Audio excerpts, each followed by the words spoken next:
Welcome to வித்யா வீடு.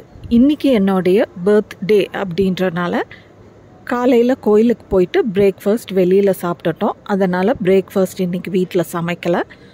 மதியம் lunch மட்டும்தான் சமைச்சிருந்தேன். இந்த மாதிரி ஸ்பெஷலான டேஸில் ரொம்ப நேரம் கிச்சனில் நிற்காமலும் இருக்கணும், அதே சமயத்தில் லஞ்ச் மெனு நல்லா ஸ்பெஷலாகவும் இருக்கணும் அப்படின்னு தான் நான் எதிர்பார்ப்பேன்.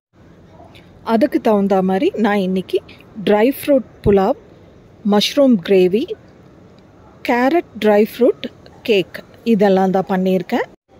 இந்த ரெசிபீஸை வீடியோக்குள்ளே போய் பார்த்துடலாம். முதல்ல கேரட் ட்ரை ஃப்ரூட் கேக்குக்கு 2 கப் அளவுக்கு கோதுமை மாவு எடுத்திருக்கேன். இது கூடவே 1 கப் அளவுக்கு நெய் சேர்த்திக்கலாம். அடுத்ததாக 1 கப் அளவுக்கு துருவின கேரட் சேர்த்திக்கிறேன். இது கூடவே 2 கப் அளவுக்கு பால் சேர்த்திக்கலாம். அடுத்ததாக 1 சிட்டிகை உப்பு, 1 கப் அளவுக்கு சர்க்கரை,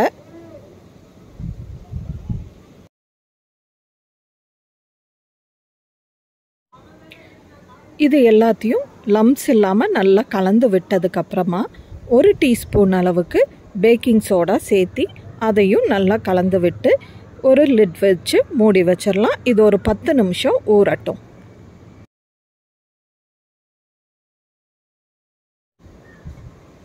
பத்து நிமிஷம் ஊறினதுக்கப்புறமா ஒரு பாத்திரத்தில் நல்லா நெய் போட்டு க்ரீஸ் பண்ணி வச்சுருக்கேன். இப்போ இந்த கலவையில் ட்ரை ஃப்ரூட்ஸும் 2 ஏலக்காயும் சேர்த்து நல்லா கலந்து விட்டு அதை எடுத்து அந்த க்ரீஸ் பண்ண குண்டால் கொட்டிடலாம்.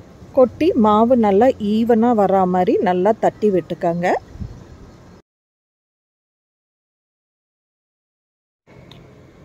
இப்போ இதை நான் இட்லி வேக வைக்கிற மாதிரி தண்ணி ஊற்றி இட்லி குண்டால தான் வேக வைக்க போகிறேன். இப்போது இட்லி குண்டால தண்ணி நல்லா கொதி வந்ததுக்கப்புறம் கேக் மிக்ஸை ஊற்றி வச்ச குண்டாவை உள்ளே வச்சு அதை ஒரு லிட் வச்சு மூடி வச்சிடலாம். இப்போது இட்லி குண்டா மூடியும் போட்டுடலாம். இது வெந்து வரட்டும். வேகிறக்குள்ளே நான் இன்றைக்கி கிரேவி ரெடி பண்ணிடலான்ட்டு கடா வச்சுட்டேன். கடா நல்லா சூடானதும் எண்ணெயை சேர்த்தி எண்ணெய் நல்லா சூடானதும் பொடியாக நறுக்கின வெள்ளைப்பூண்டு சேர்த்திருக்கேன். வெள்ளைப்பூண்டு நல்லா வதங்கி வந்ததுக்கப்புறமா பொடியாக நறுக்கின மஷ்ரூம்ஸை சேர்த்திட்டு தேவையான அளவு உப்பு, மிளகாய்த்தூள் 2யும் சேர்த்து நல்லா கலந்து விட்டு இது ஒரு லிட் வச்சு மூடி வச்சிடலாம். மஷ்ரூம் நல்லா வெந்ததுக்கப்புறமா 1 டேபிள் ஸ்பூன் அளவுக்கு கார்ன்ஃப்ளவர் மாவும் 1 டீஸ்பூன் அளவுக்கு சர்க்கரையும் சேர்த்தி தேவையான அளவு தண்ணி சேர்த்தி நல்லா கலந்து விட்டு ஒரு கொதி வந்ததுன்னா மஷ்ரூம் கிரேவி ரெடி. இப்போ இதை சர்விங் பவுலுக்கு மாற்றிடலாம். மஷ்ரூம் கிரேவியை கொஞ்சம் காரம் தூக்கலாக போட்டு நல்லா காரசாரமாக தான் வச்சுருக்கேன். ஏன்னா இதுக்கான ட்ரை ஃப்ரூட் புலாவ் அவ்வளோ காரசாரமாக இருக்காது, மைல்டான ஃப்ளேவரில் தான் இருக்கும்.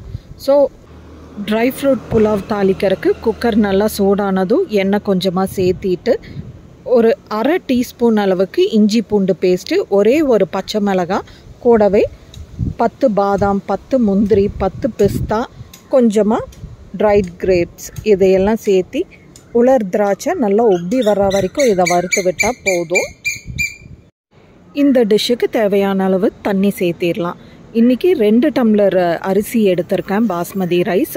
அதனால் நான் ஒரு டம்ளருக்கு 1.5 டம்ளர் தண்ணின்ற விதத்தில் 3 டம்ளர் தண்ணி சேர்த்திருக்கேன். கூடவே தேவையான அளவு உப்பு, 1/4 டீஸ்பூன் கரம் மசாலா எல்லாத்தையும் சேர்த்தி தண்ணி நல்லா கொதித்து வந்ததுக்கப்புறமா கழுவி 10 நிமிஷம் ஊற வச்ச பாஸ்மதி ரைஸை சேர்த்து நல்லா கலந்து விட்டுட்டு ஃபைனலாக 2 ஏலக்காயை சேர்த்தி நல்லா கலந்து விட்டு லிட் போட்டு மூடிடலாம். இது ஒரு 3 விசில் வந்ததும் குக்கர் ஆஃப் பண்ணி குக்கர் ப்ரெஷர் அடங்கி லிட்டை ஓப்பன் பண்ணால் dry fruit pulao ready.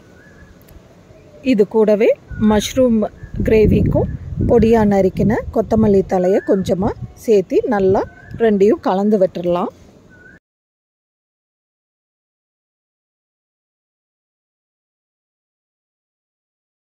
By the time நம்மளுக்கு இந்த கேரட் ட்ரை ஃப்ரூட் கேக்கும் ரெடி ஆகிடுச்சு. அதையும் ஒரு பிளேட்டில் ட்ரான்ஸ்ஃபர் பண்ணிடலாம். குண்டாவை கவுத்தி தட்டுன தட்டில் காவாசி கேக் பிஞ்சு போச்சு. நான் கொஞ்சம் மெதுவாக கவுத்தி விட்டு 2 தட்டு தட்டி இருந்தாலே அழகு போல் கேக் விழுந்திருக்கும். ஆனால் நான் ரொம்ப தட்டிட்டேன். சரி, இப்போது சர்வ் பண்ணிடலாம் குக் பண்ணது எல்லாம்.